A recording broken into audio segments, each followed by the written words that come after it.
We'll now go to Mr. Genuis, please, for 5. Thank you, Chair. Mr. Clark, it's clearly on the record that you toured the new residence. Could you tell us, please, when you first toured the new residence? I have that here, Mr. Chair. It was April 26th, after the offer to buy had been made.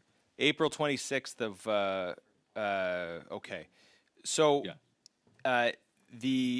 an offer had been put in, but the purchase hadn't been finalized. Is that correct? That's correct. That's correct. Okay. What, from your perspective, was the purpose of that tour? As head of mission, I was aware that this was going on. Once the offer had been made, I was curious. Okay. Offer's been made, purchase hasn't been finalized. You're toured around this building. You're shown, the coffee maker, the golf simulator, the bedroom, the bathroom, etc. Is it reasonable to presume that people who were touring you asked what you thought of the place?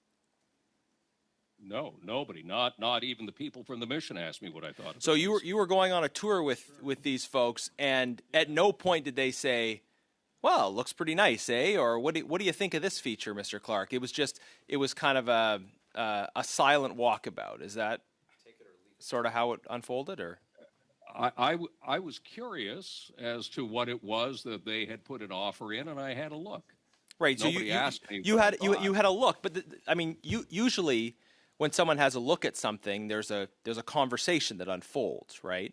So it would be unusual if you went on this tour of this new property and you were not asked and offered no comment whatsoever on the nature of the place, its suitability or not, etc. But you would have this committee believe that in the course of this tour, there was no conversation about any of those things.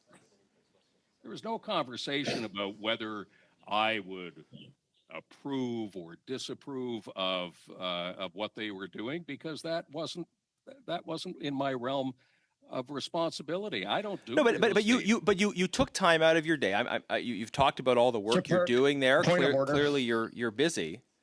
Mr. Chair, point of order. Got a point of order. Sorry, I can't see who it is. Go ahead. It's MP Chahal here. Go ahead, Mr. Chahal. Yeah, thank you, Mr. Chair. My point of order, I've heard it from a number of speakers and previously from Ms. Kuzi and Mr. Brock, particularly prior to that. And now Mr. Genuis is also leaning into his mic, speaking quite loud and aggressively. And, Mr. Chahal, what is your point of order, please? My point of order is for the health and safety of interpreters. If Mr. Chahal, let me just say this once, because I seem to have to say it every single time to new people on this committee. If there is an issue with the interpreters, they will contact the clerk. You do not need to interrupt the proceedings. Thank you very much. Can I speak, Mr. McCauley? If I could just finish. All I'm saying is... No, that's not a point of order. If there's an issue, Mr. Chahal, the interpreters will advise the clerk, but I do appreciate your concern. I would just ask respectively if speakers could not speak so loudly or yell into the mics. That's not a point of order. If he could not speak at all, we'd appreciate that. Mr. Genuis, please go ahead. Thank you, Mr. Chair, for showing Mr. Chahal how a committee chair is supposed to operate. Mr. Clark, back to you. You're describing this scenario that seems kind of fanciful to me, right? The purchase has not been complete yet. An offer's been made, but the purchase has not been complete. And you are brought to tour the property. Now, normally, when somebody is touring a property that they might live in the course of that tour, a conversation is going to happen about the suitability of the place. If you were staying miles away from this decision, it would have been natural for you to not go on the tour. Ostensibly, you had a reason for going on the tour, though. So when you went on this tour, before the property had been purchased, you were shown the glorious features and amenities of this property. You would have us believe that you said absolutely nothing about them, that nobody asked, does this seem like a suitable place? There was no back and forth whatsoever. You just looked at it, were silent, and then walked back to your office. That's what your testimony is? That's what my testimony is. I was curious. Okay. This is That's sort why I of went. you understand that the tour of silence on top of the email which says you were involved kind of suggest that members of this committee and of the public have a reason to be a bit skeptical about aspects of your testimony. I want to try to get one more question in. The government is purchasing a $9 million luxury condo for you to live in. We understand that a consul general would entertain guests in their residence, but obviously the whole residence is not for entertainment. You're not going to be inviting prospective investors into your bedroom, for example. Now, we have the floor plan of the new space. Would you accept that this luxury condo has a much smaller percentage of representational space, and the trade-off is much less representational space and much more luxurious personal space? Would you acknowledge that based on what you've seen in the tour? No. But sir, we have the floor plans. You're not entertaining people in every part of this space. The personal space is a much larger proportion, and it's much more luxurious than in the previous residence, which leans much more towards representational space. That's pretty clear in the floor plans, but you're denying that? Yep. Perfect. That is our time. Mr. Chahal, we'll go to you, sir, please, for 5 minutes. Sorry, Mr. Chahal. Mr. Chahal, you're up, please, for 5 minutes. Okay. Thank you, Mr. Chair, now that you're allowing me to speak. Mr. Clark, thank you for providing testimony today.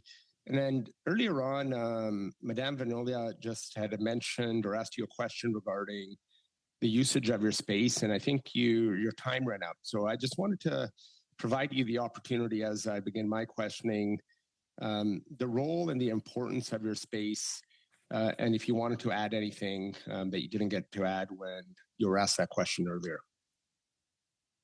Well, yeah, I appreciate it, and may I take this occasion to apologize to Madame Vinola for not being completely conversant in French enough to have given her the full answer in French. But allow me to go to some documents here, which will help sort of understand what we do in terms of the space. The 38 events that I've held, dinners, lunches, and breakfasts at the official residence and receptions as well, have always had one thing at its core, and that is it is a time to bring Canadians and Americans together. If I'm having a conference or a dinner, for example, on private equity and how that affects Canada, or venture capital and how that affects Canadian companies, I have down Canadian experts in that area, and we sit around a table with Americans. And that is a very effective way of bringing people together and advancing Canada's case here in New York City. We do, the receptions themselves tend to be rather small, as opposed to the larger ones that we would do here at the Mission, because we have the ability to have 80 or 100 people here at the Mission. But I think that, as everybody knows, official residences, whether they be political or whether they be diplomatic, are often used in a way to advance our cause.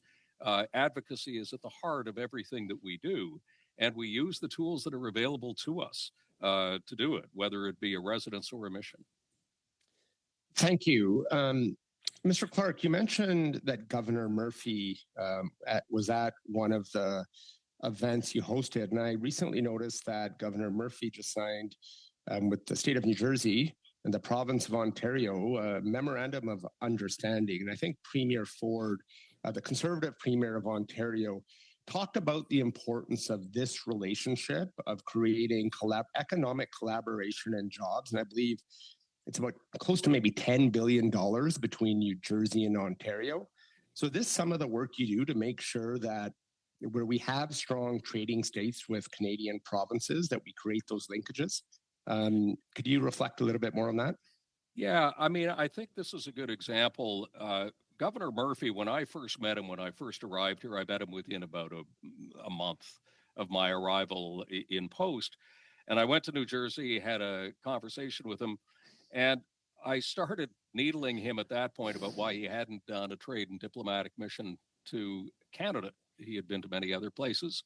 He is a very worldly guy, very connected politically in the United States. And I kept at him. And then as our relationship grew, as we saw more of each other, what the outcome was, then he said, all right, we're going to go to Canada, if nothing else, just to get you off my back. So that happened. But the New Jersey delegation that went up, it was there were a lot of academics, so we're talking about ties between Canadian universities, Canadian centers of excellence, and what's happening in New Jersey. Also, the film industry, as you know, trade these days is not us selling a box of what we make to them and them selling us a box of what they make to us. Trade is what we make together. And going back to the integration of the economy, the New Jersey case is a perfect example of that. That inputs that we have into New Jersey products and vice versa, they need this. So I was delighted when the governor told me that there were memoranda of understanding, not only in Ontario, but also Quebec, where they had some terrific meetings. And we know, because we're doing a lot of follow-up on this, that there's a lot of follow-up coming out of that. So that's a real benefit to Canada.